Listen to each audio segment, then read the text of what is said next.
ایک قانون پاس ہوا اور اللہ کے کرم سے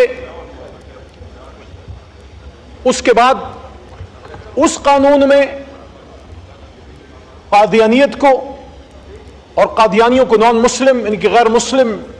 قرار دیا گیا، اور پھر اس ایوان کو تقریباً 50 سال بعد پھر یہ اعزاز حاصل ہوا کہ بالکل یونانیمس، مجھے یاد ہے وہاں بحیثیت پارلیمانی امور میں کھڑا تھا، اور یہاں سے جمعیت علماء اسلام، جماعت اسلامی کے ہمارے چترال سے ممبر ہوتے تھے، اور ایم کیو ایم کے ہمارے بھائی ہمارے ساتھ گورنمنٹ میں تھے، مسلم لیگ نون، پیپلز پارٹی، اور ہمارے نان مسلمز بھی جو یہاں موجود تھے۔ یونانیمس ریزولوشن پاس ہوئی خاتم النبیین صلی اللہ علیہ وآلہ وصحبہ وسلم کی، اور اس کے بعد یہ ایک فیصلہ ہو گیا کہ پاکستان میں جتنے جناب اسپیکر صاحب درسی کتب ہیں یا آفیشل ڈاکیومنٹیشن ہے، وہاں جہاں بھی حضور نبی کریم صلی اللہ علیہ وآلہ وسلم کا نامی آئے گا ساتھ خاتم النبیین لکھا جائے گا۔ اور ہمیں بڑی خوشی ہوتی ہے جب ہمارے پرائمری اسکولوں میں، ہمارے ماڈرن ایجوکیشن انسٹیٹیوٹس میں ہمارے بچے جب درسی کتب وہ کھولتے ہیں تو وہاں حضور صلی اللہ علیہ وسلم کے نام کے ساتھ خاتم النبیین لکھا ہوتا ہے۔ یہ اس ایوان کا مشترکہ ایک اعزاز تھا جو آج سے چند سال پہلے اللہ نے ہمیں نصیب کیا، اللہ کے 100 ناموں کے نیچے یہ جو فیصلہ آیا ہے۔ اس کے حوالے سے میں سورہ احزاب کی آیت جو حامد رضا صاحب نے بھی پڑھی میں دوبارہ پڑھنا چاہوں گا کہ ما کان محمد ابا احد من رجالکم ولکن رسول اللہ وخاتم النبیین وکان اللہ بکل شیء علیما۔ یہ بچوں کے لیے ہے کہ وہ اس کو یاد کر لیجئے کہ اللہ تعالیٰ گواہی دے رہا ہے،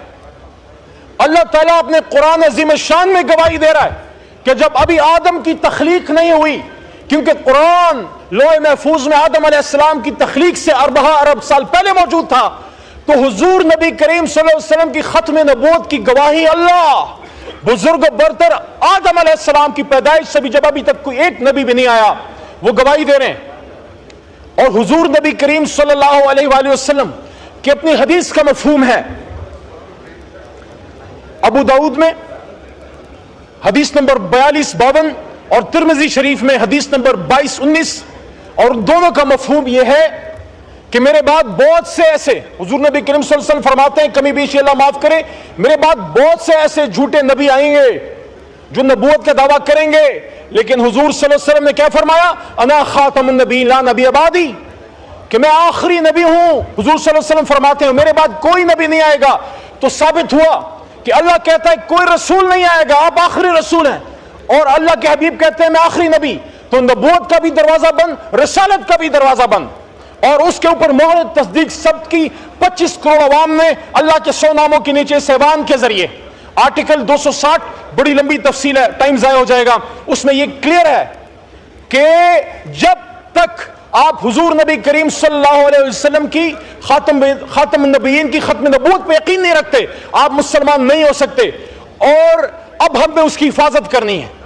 اور اس کے ساتھ ساتھ قرآن عظیم الشان کی بھی اللہ تعالیٰ نے خود اس کا بیڑا اٹھایا ہے۔ یہ کوئی بھول جائے کہ ہم ختم نبوت یا قرآن کی حفاظت کریں گے، وہ اللہ کرے گا، لیکن ہم نے اپنا کردار ادا کرنا ہے۔ میں سمجھتا ہوں کہ یہ جو فیصلہ سپریم کورٹ کی طرف سے آیا ہے، چھوٹا موٹا وکیل ہوں، میرے خیال میں اس ایوان کو پرزور مطالبہ کرنا چاہیے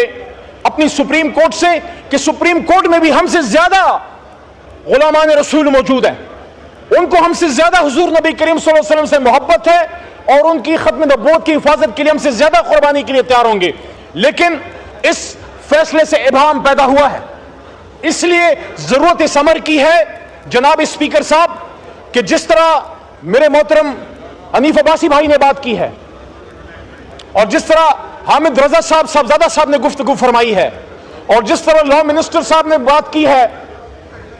میں بھی ان تمام باتوں کو سیکنڈ کرتا ہوں۔ سب سے پہلی بات تو تحریک انصاف کی طرف سے یہ کہنا چاہتا ہوں، کسی بھی صورت میں ریاست کے علاوہ، حکومت کے علاوہ کسی کو سزا دینے کا حق نہیں ہے۔ اگر ایک شخص کسی گناہ کا مرتکب ہوتا ہے، جرم کا مرتکب ہوتا ہے، اس کو پکڑنا، اس کو سزا دینا حکومت پاکستان کا اس کی ذمہ داری ہے، لیکن اس کو اس کی ذمہ داری یاد دلانا اس ایوان کا کام ہے۔ اور ایک آخری بات اور جناب اسپیکر صاحب، اگر ایک شخص کسی گناہ کا مرتکب ہوتا ہے، جرم کا مرتکب ہوتا ہے، اس کو پکڑنا، اس کو سزا دینا حکومت پاکستان کا اس کی ذمہ داری ہے، لیکن اس کو اس کی ذمہ داری یاد دلانا اس ایوان کا کام ہے۔ اور ایک آخری بات اور، جناب اسپیکر صاحب، اگر چوک میں کوئی قتل خدا نخواستہ ہو جائے، اس پہ 302 لگتی ہے، کیا ایسا ہو سکتا ہے کہ ہم یہ کہیں کہ نہیں چار دیواری کے اندر ہو جائے تو پھر ٹھیک ہے؟ نو،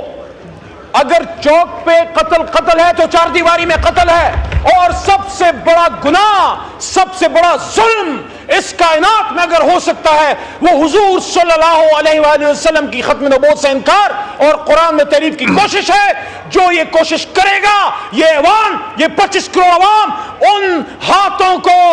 توڑ مروڑ کے پھینک دیں گے، اس سے پہلے کہ عوام نکلے، اس سے پہلے کہ عوام نکلے اور وہ خود انصاف کرے۔ ہم یہ مطالبہ کرتے ہیں پرزور کہ حکومت پاکستان اس میں اپنی ذمہ داری پوری کرے، سپریم کورٹ اس میں اپنی ذمہ داری پوری کرے، ہم ان کے ساتھ کھڑے ہیں، لیکن جب تک اس کا رزلٹ نہیں نکلتا اور اس پہ قوم کو اعتماد نہیں ہوتا تب تک یہ ایوان جاتا رہے گا۔ میری درخواست ہے کہ اس ایشو کو آپ اس کے لیے اسپیشل پارلیمنٹری کمیٹی بنائیے،